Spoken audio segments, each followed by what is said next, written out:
Well, I've been in real estate development in the city of Rochester for 35 years, and I've been in a couple areas that were revitalized, and I always saw the problem is how does this become equitable? And there was an area in the city of Rochester that was slated to be torn down, razed, and it was boarded up mainly, and there was a building there that was a 4-story flatiron building. So I went to renovate that, and I did that over a number of years because no one would finance it. Most of the financing came out of New York City. The local people would not finance, too big a risk. And at the time I went in there, people were killed once a year, and cocaine was your main product in the area and so forth.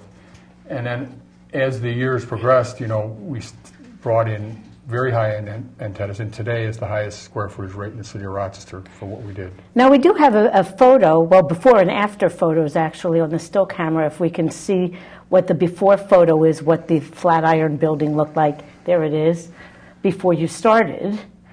And I see a lot of boarded up areas. Yeah, half the windows were missing when I bought it. And I guess the neighborhood around it was all Yes. equally depressed. Yes, it was.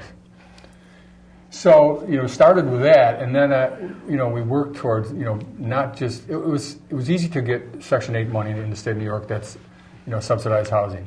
It was easy to get money for office. It was not easy to get money to do high-end retail and high-end living spaces. That took time and some sweat equity in the first, third of the time that we did this. But in the end, we ended up having a much better product that is in today's market. My rents are actually going up when everyone else is trying to rent tenants. I have 100% occupancy. We didn't displace anybody. This neighborhood was 50% something other than white at the moment we moved, and it still is.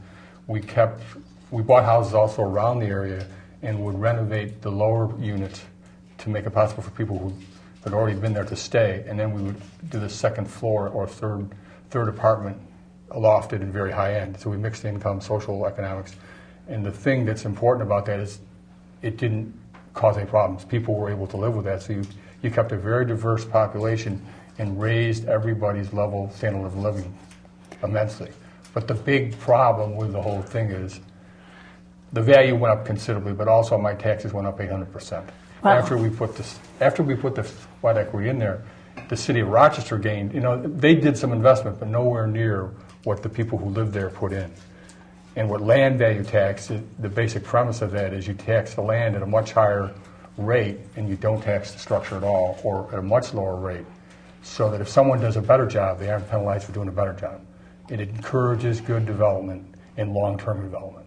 And we do have a photo of what it looks like today. So you can see the difference not just in the building, but in the whole surroundings. So, yeah. It affected everything. And the piece that's interesting, it affected an area, maybe half a square mile, and the city essentially gets $8 million a year that they never would get. That's how great the effect was.